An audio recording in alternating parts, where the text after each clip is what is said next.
வாழ்ந்த இந்த வீட்டுல கடைசியா ஒரு தடவை உட்காந்துட்டு வந்துடுறேன். நம்மள மாதிரி மிடில் கிளாஸ்க்குலாம் வீடு வாங்குறது தான் ஒரு பெரிய கனவாவே இருக்கு. அட் த சேம் டைம் பசங்களோட படிப்புக்காகவும் மெடிக்கல் எமர்ஜென்சிக்காகவும் இதே வீட்டை வித்துட்டு போறவங்களும் இருக்கதான் செய்யறாங்க. என் ஃப்ரெண்டோட அப்பா எப்படி 9 lakhs வீட 90 lakhsக்கு வித்தாரு, எப்படி 10 மடங்கு ரிட்டர்ன்ஸ் பார்த்தாரு அப்படிங்கறதெல்லாம் ஆல்ரெடி போன வீடியோல சொல்லியிருந்தேன். அந்த வீடியோவை மேல கார்ட்லயும் டிஸ்கிரிப்ஷன்ல செக் பண்ணி பாருங்க. இந்த வீடியோ முடிச்சுட்டு 2 வீடியோவும் பாத்தீங்கன்னா தான் உங்களுக்கு கிளியர் பிக்சர் கிடைக்கும். ஸோ என்னதான் அவரு ஸ்டாக் மார்க்கெட்டையே ரியல் எஸ்டேட் வச்சு பீட் பண்ணாலும் இன்னைக்கு டேட்டுக்கு நம்மளால அதை ப்ராக்டிக்கலா பண்ண முடியாது. அதுக்கான காரணம் என்னன்னா, இந்தியாவில் ரியல் எஸ்டேட் ரொம்பவே ஓவர்வெல்டா இருக்கு. அந்த ஓவர்வெல்யூஷனுக்கான ரீசன் என்ன, அண்ட் முக்கியமா நிறைய பேர் என்ன கேட்பாங்கன்னா, இந்த ரிச் டாட் பவுடர் புக்ல ரியல் எஸ்டேட் பத்தி சொல்லியிருக்காரு, அதே மாதிரி நானும் ரியல் எஸ்டேட்ல பண்ண முடியுமா அப்படின்னு கேட்பீங்க. ஸோ அதுக்கான ஆன்சரிங்க இந்த வீடியோல பார்க்கலாம். வீடியோ ரொம்ப இன்ட்ரெஸ்டிங்கா இருக்க போகுது. நான் Vignesh, this is finance nets, we value your time. First, ஏன் இந்தியாவில் ரியல் எஸ்டேட் இவ்வளோ காஸ்ட்லியா இருக்கு அப்படிங்கிறத பார்க்கலாம். நம்பர் 1 காரணம் என்ன அப்படின்னு பார்த்தீங்கன்னா, அமெரிக்காவில் இருக்கிற மோஸ்ட் ஆஃப் த வீடுகள், நாட் ஜஸ்ட் அமெரிக்கா, யூரோப்னு சொல்லிட்டு எல்லா வெஸ்டர்ன் கண்ட்ரீஸ்லையுமே houses are made up of wood. இந்த மரக்கட்டைனால இந்த வீடுகளை செய்யறதுனால அதோடைய ரா மெட்டீரியல் காஸ்ட் ரொம்பவே குறையுது. நம்ம இங்க செங்கல், சிமெண்ட், கான்கிரீட் வச்சு அடிக்கிறதுனால காஸ்ட் ரொம்பவே அதிகமா போயிட்டு இருக்கு. அடுத்த முக்கியமான விஷயம், லெஸ் டெவலப்டு மெட்ரோ சிட்டிஸ்னு சொல்றாங்க. இப்ப அமெரிக்கால பாத்தீங்கன்னா ஏகப்பட்ட சிட்டிஸ் இருக்கு. கம்பேரிட்டிவ்லி இந்தியால ஒரு 6 to 8, 10 சிட்டிஸ் மட்டும் தான் இருக்கு மெட்ரோ சிட்டிஸா.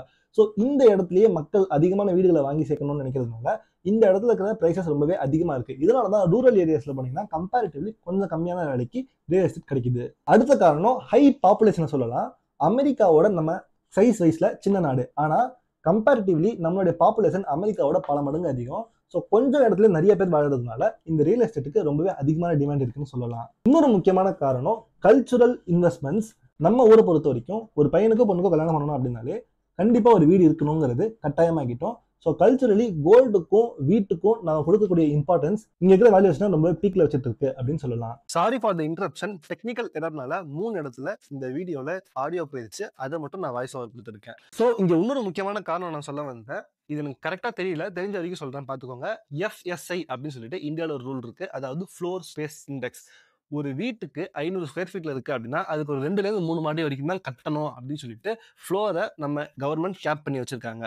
பட் சயின்டிஃபிக்கலா இதுக்கு எந்த ஒரு ரீசனும் இருக்கிற மாதிரி தெரியல. ஏன்னா எந்த அளவுக்கு பேஸ்மெண்ட் ஸ்ட்ராங்கா இருக்கோ அந்த அளவுக்கு நம்ம எக்ஸ்ட்ராவா ஃப்ளோர்ஸ் கட்டிக்கலாம். பட் கவர்மெண்ட் என்ன சொல்றாங்க அப்படின்னா, எந்த அளவுக்கு அகலமும் வித்தும் இருக்கோ அதுக்கேற்ற மாதிரி தான் நீங்க எக்ஸ்ட்ரா ஃப்ளோர்ஸ் கட்டணும் அப்படின்னு சொல்றாங்க. இதே நீங்க ஸ்பெஷலா கொஞ்சம் காசு கொடுத்தீங்க அப்படின்னா, இது லஞ்சம்லாம் கிடையாது, எக்ஸ்ட்ரா பேமெண்ட் பண்றது மூலமா ஸ்பெஷல் ரைட்ஸ் கொடுப்பாங்க. நீங்க 10-15 மாடி கூட கட்டிக்கலாம் அப்படின்னு சொல்லிட்டு.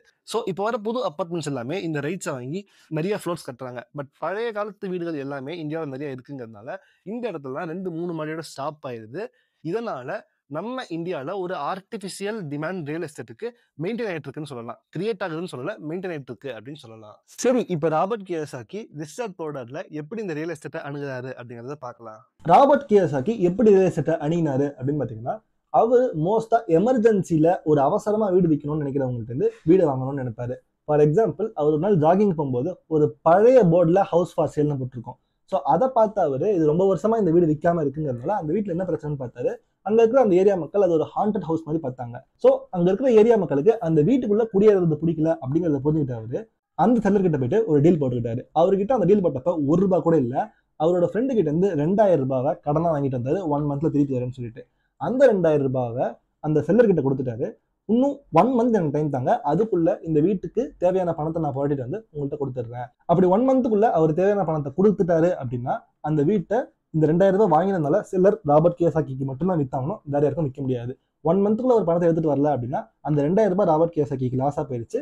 பட் அந்த வீட்டை அந்த 1 monthக்கு அப்புறமா அவர் யார்கிட்ட வேணாலும் வித்துக்கலாம். இது வந்து ஒரு கான்ட்ராக்ட். இந்த 1 monthங்கிறது எக்ஸ்பைரி டேட்டா வச்சுக்கோங்க. இந்த டைம்லைன் வரைக்கும் இந்த வீட்டை அவரால் யாருக்கும் விற்க முடியாது.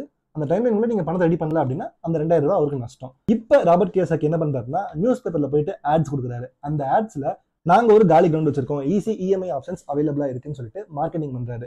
நீங்க முக்கியமா புரிஞ்சுக்க வேண்டியது, அங்க வீடு இருக்கு, ஆனா அது ஒரு எம்டி லேண்டு, அந்த இடத்துல நிறைய கிரவுண்டோ பார்க்கோ இல்ல ஒரு கார்பரேட் பில்டிங்கோ கட்டலாம் அப்படிங்கிற மாதிரி அவர் மார்க்கெட்டிங் பண்றாரு. ஸோ இப்ப அவருக்கு ஒரு எலிஜிபிள் பையர் கிடைச்சிட்டாங்க. அந்த பையர் என்ன சொல்றாங்கன்னா, நான் இங்க ஒரு கார்பரேட் பில்டிங் கட்டணும், ஆஃபீஸ் கட்டணும்னு நினைக்கிறேன் அப்படின்னு சொல்லிட்டு வராரு.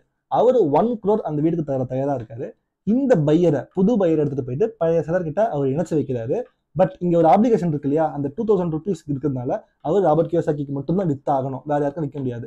ஸோ ராபர்ட் கியோசாக்கிக்கு 80 lakhs கொடுக்குற மாதிரியும் அண்ட் இந்த பையர்ட்ட இருந்து 1 crore வாங்கி 20 lakhs அவர் பாக்கெட்ல ஃப்ரீயா போட்டுக்கிற மாதிரியும் இந்த புக்ல அவர் சொல்லியிருப்பாரு.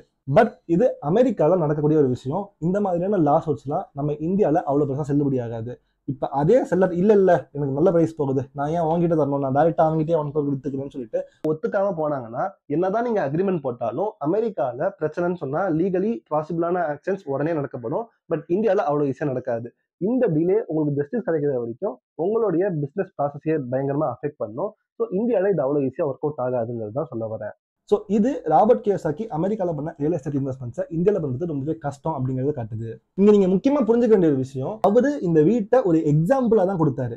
அதாவது எப்படி ஒரு பாழடைஞ்ச பங்களாவா இருக்கிற வீட்டை இடிச்சு தரமாட்டமாக்கிட்டு அந்த கிரவுண்டை மார்க்கெட்டிங் பண்ணி எப்படி ஒரு கார்பரேட் பில்டிங்கை மாத்தினாரு அப்படிங்கிறது தான் நீங்க இந்த புக் வழியா புரிஞ்சுக்கணுமே தவிர, அந்த வீட்டை எப்படி அவர் வித்தாரு, இதே மாதிரி நானும் அந்த 2000 கொடுத்து வீட்டை விற்க முடியுமாங்கிறது ஆக்சுவல் கான்செப்டே கிடையாது. அவர் எப்படி ஒரு பிசினஸா பண்ணாரு, ஒரு மார்க்கெட்டிங்கா பார்த்தாரு, எல்லாரும் வீடா பார்க்கும்போது அவர் எப்படி கிரவுண்டா பார்த்தாருங்கிறது தான் இங்க கோர் கான்செப்டை நீங்க புரிஞ்சுக்கணும். ஸோ இந்த ராபர்ட் கியோசாக்கி புக்கெல்லாம் படிச்சுட்டு வந்து ரியல் எஸ்டேட்ல நம்ம சாதிக்க போறோம்னு நினைச்சீங்கன்னா இந்தியா உங்களுக்கான இடமா இல்லாம இருக்கிறதுக்கு சான்சஸ் இருக்கு. சரி, ஃபைனலி இன்னைக்கு ரேட்டுக்கு இந்த ரியல் எஸ்டேட் இன்வெஸ்ட்மெண்ட் நம்ம பண்ணோம் அப்படின்னா ப்ராஃபிட்டபிளா இருக்க முடியுமா அப்படிங்கிறத பார்க்கலாம். நீங்க ஒரு 60 லட்சம் ரூபாய்க்கு வீடு பாக்குறீங்க அப்படின்னா அதை 1 crore கட்டினா மட்டும்தான் உங்களால வாங்க முடியும். ஏன்னா நம்ம பேங்க்ஸ் அவ்வளவு இன்ட்ரெஸ்ட் ரேட்டை சார்ஜ் பண்றாங்க. இப்போ இந்த 1 crore வீட்டுக்கு நீங்க மந்த்லி 30,000 ரூபாய் போல இஎம்ஐ கட்டிட்டே இருக்கணும் அடுத்த 30 வருஷத்துக்கு. அதே நீங்க ஒரு வாடகை வீட்டில் இருக்கீங்க அப்படின்னா ஒரு 10 to 15,000 இருக்கீங்கன்னா ஆக்சுவலாக ரெண்ட் பே பண்ணுவீங்க.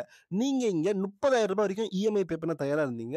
ஸோ இப்போ அந்த 10,000 மட்டும் வாடகை பே பண்ணிட்டு பாக்கி 20,000 ஒரு நல்ல எஸ்ஐபியில் இன்வெஸ்ட் பண்ணிட்டு வந்தீங்க அப்படின்னா, எந்த எஸ்ஐபின்னு கேட்காதீங்க, அதை பத்தி ஆல்ரெடி ஒரு வீடியோ போட்டிருக்கேன், மேலே கார்ட்லையும் டிஸ்கிரிப்ஷன்லையும் தரேன்.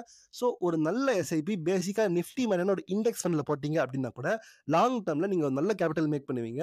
ஸோ அந்த கேபிட்டலை வச்சு நீங்க ஒரு வீட்டை எந்த ஒரு லோனுமே இல்லாம டைரக்ட் பேமெண்ட் கொடுத்து வாங்கிடலாம். ஸோ நீங்க வீடு வாங்கணும் அப்படின்னு முடிவு பண்ணீங்கன்னா முடிஞ்ச அளவுக்கு கடன் இல்லாம ஃபுல் கேஷ் கொடுத்து வீடு வாங்குறது பெட்டர் சாய்ஸா இருக்கலாம். அதுவும் நீங்க வாழறதுக்கான வீடா இருக்கிறது பெட்டர் சாய்ஸா இருக்கலாம். பட் இது ஒருத்தரோட சிச்சுவேஷனுக்கு ஏற்ற மாதிரி மாறும். ஸோ நான் சொன்ன மாதிரி போன வீடியோல எப்படி என் ஃப்ரெண்டோட அப்பா நிஃப்டியவே வெறும் ரியல் எஸ்டேட் வச்சு பீட் பண்ணாரு அப்படிங்கிறத நான் இந்த வீடியோல கொடுக்குறேன். அட் த சேம் டைம் நீங்க வீடு வாங்கணும்னு நினைச்சீங்கன்னா உங்களுக்கு ஒரு நல்ல சிபில் ஸ்கோர் ரொம்பவே முக்கியம். அதை எப்படி பண்றது அப்படிங்கிறத இந்த வீடியோல கொடுக்குறேன். செக் பண்ணி பாருங்க. நான் உங்களை அந்த வீடியோல சந்திக்கிறேன். Have a great day. Vignesh.